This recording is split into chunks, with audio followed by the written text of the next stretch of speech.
I stand to second the motion that has been moved by the leader, Majority Leader, Honorable Kimani Ichung'wah.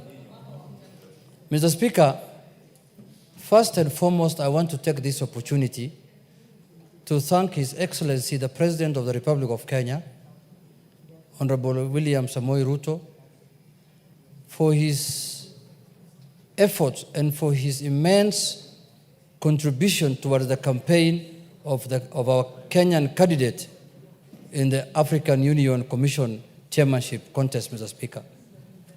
Mr. Speaker, the President of this country and his government has done everything possible to campaign, to lobby, and to do everything possible to make sure that we win in this contest, Mr. Speaker. Mr. Speaker, it was not a secret that the President visited African capitals and met presidents to lobby and campaign for our Kenyan candidate, Mr. Speaker, and at the same time also received presidents in this country, Mr. Speaker, to talk to them and tell them that we have the best candidate in the contest. Mr. Speaker, we will not forget that. As a party, ODM party, as people, Mr. Speaker, we will remind everyone who wants to forget that the President campaigned and lobbied for our candidate, Mr. Speaker. Mr. Speaker, also I want to thank the Right Honorable former Prime Minister Raila Odinga, Mr. Speaker, for stepping out, because, Mr. Speaker, it requires a lot of courage, Mr. Speaker, and determination to come out and say that I want to represent my country at a very high level, Mr. Speaker, of the African Union. Many Kenyans will want, Mr. Speaker, to contest for that kind of position, but it requires courage. It requires somebody who has the stamina, Mr. Speaker, to show and to come out and say that I want to run for this, Mr. Speaker. Mr. Speaker, this country could not have a better candidate than him, because his credentials are known, Mr. Speaker. And he has served the African Union, Mr. Speaker, at the level of High Representative on Infrastructure, Mr. Speaker, before, for a period of, I think, 3 years. And he had performed exemplarily very well. And he had done a good job. And, Mr. Speaker, he had all the credentials as a Pan-Africanist to contest for that high office, Mr. Speaker. Mr. Speaker, in an election contest, there must be a winner and there must be a loser. And you can also go on a draw. Mr. Speaker, it is not easy to raise the confidence of over 20 presidents of a country, Mr. Speaker. You have seen the first round, he got 22 votes. Those are 22 countries that have faith and confidence in the candidature of Honorable Raila Odinga, Mr. Speaker. Many of us, if we were to contest, we might not even get 2 presidents or 3, Mr. Speaker, or even one vote of a president, Mr. Speaker. But he could manage to raise those numbers because he's a Pan-Africanist, he's known in this continent, and he has done and participated in many things affecting this country, Mr. Speaker, in solving them. Mr. Speaker, the election went as it went. Even when he was going for the election, his last speech at Bomas of Kenya, in a conference that was held by the ODM party, he said he'll be very happy if he wins, and in the event he loses, he has a home to come back to. And life continues as usual, and he will do his things, his business, and other things that he normally does. But, Mr. Speaker, what has shocked me as a Kenyan, Mr. Speaker, and up to now I am still in shock, is not the loss that we had in Addis Ababa. Mr. Speaker, what has shocked me is that the celebration that happened in some parts of our country after we lost that election, Mr. Speaker. This was not a Kenyan contest, Mr. Speaker. Some of the people who are celebrating are keeping now busy the majority leader here. Can they sit down so that they can hear what I'm saying, Mr. Speaker? Mr. Speaker. Order, Wamawa and... These are some of the people who are celebrating. She celebrated, but that is fine, because in a contest you can... Order, Wamawa, you cannot cross the aisle like that. Mr. Speaker... It's the material what she wants to do. Mr. Speaker, Go on. Kenyans knew very well that this is not an election that is going to happen within the country. It's not an election that is normally announced at Bomas of Kenya. This was an election that was happening at the African Union.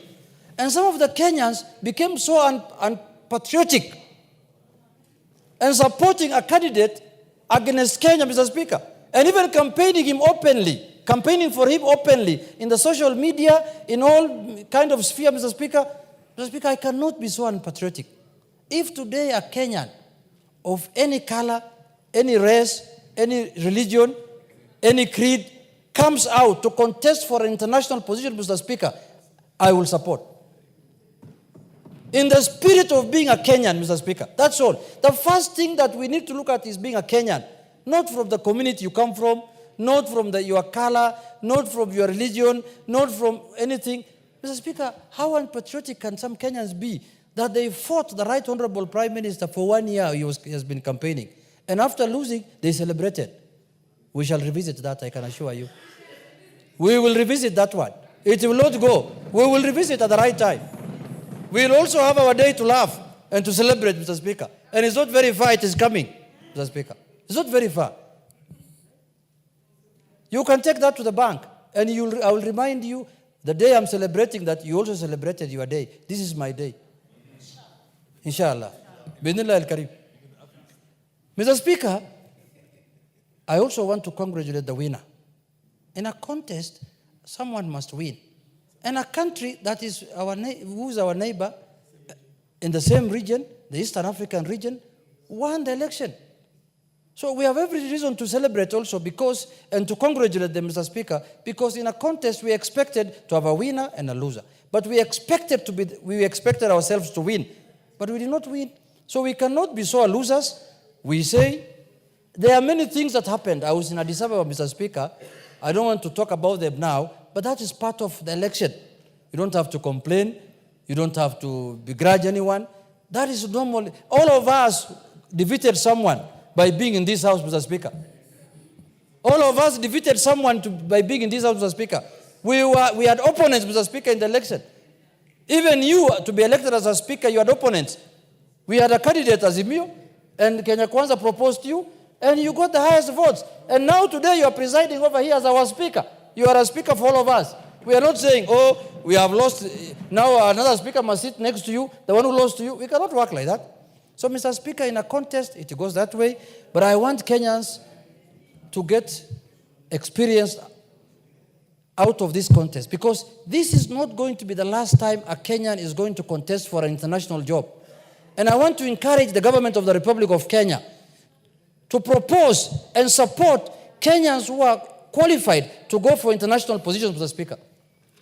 The UN Secretary General job is coming up in the next year, Mr. Speaker. If there's a Kenyan who feels he's qualified to become the Secretary General of the UN, he should go for it. And Kenyans will support. It doesn't matter whether you win or lose. It doesn't matter. Go for it. So, Mr. Speaker, many countries in this region have done very well, much better than our country, in terms of positioning their people in this multilateral organization, Mr. Speaker. We have not done very well as a country in that sphere, Mr. Speaker. We have to improve our socks and make sure that a lot of Kenyans, even the ones who are celebrating, instead of holding people in villages, in somewhere there in Nyeri, release them, let them go for these international positions if they are qualified. Don't hold people there buying them uji every day, and they are qualified, they have papers, they have masters, they have degrees, everything. Take them out, Mr. Speaker. Wamunyoro is not a church. Unless it's another Shakahola place, where people now go there and they want to die there inside there. So, Mr. Speaker, in conclusion, I want to say that I have thanked the President on behalf of my party, on behalf of my constituency, and on behalf of myself, for showing leadership as our President and supporting the candidature of our party leader. I want to also congratulate my party leader. He's a strong man. Very strong man, Mr. Speaker. And he always has a second chance. If there is any other position to serve in the continent, he will be available.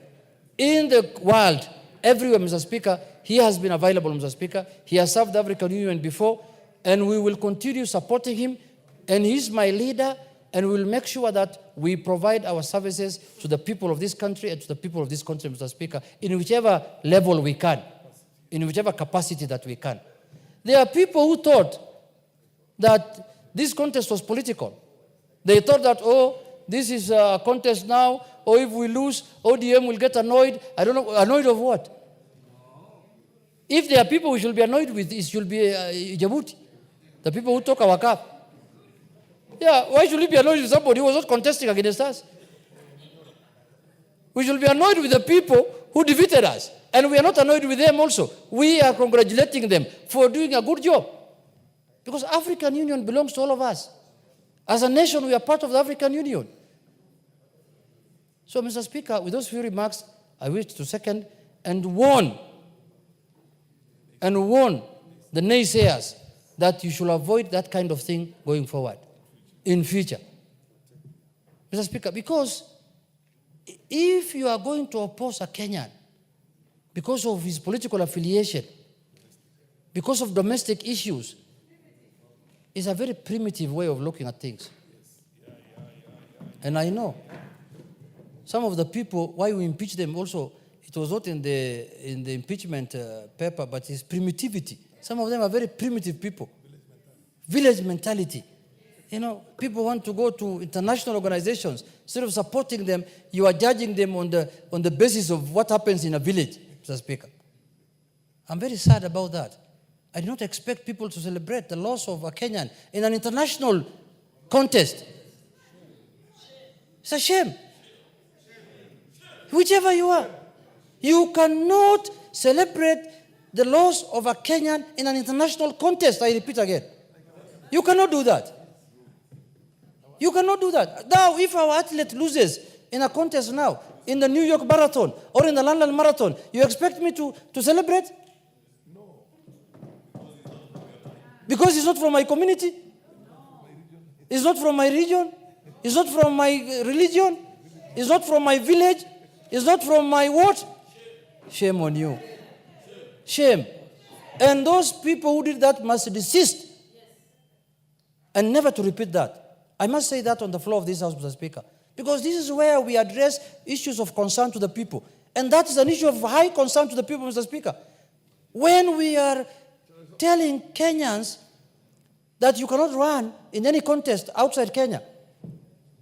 In the first place, even if we run here in Kenya, they will not vote for us, I know. We have taken very serious that matter, and we don't want it to happen in our country again. We want to support our people. We want to support our Kenyans wherever they are. That is why we impeach certain people, because they were telling us we are not shareholders of this country. That's what they told us. We have not forgotten. They told us that you are not shareholders in this country. I don't know when the shareholding certificate was issued in this country. At independence, everyone was there. You should call for annual general meeting so that we know which shares we have. So you get impeached on that kind of nonsense, and you continue celebrating again the loss of a Kenyan in an international contest. We will stand firm. We will hold our head high. We have not lost anything. We have, in the contrary, we have gained because we have registered the name of Kenya in the international arena, Mr. Speaker. With those few remarks, Mr. Speaker, I thank you, and I urge all members to support and to register their thanks, especially to the President and to the former Prime Minister who put his line or his head on the line, Mr. Speaker, for Kenyans. Thank you very much.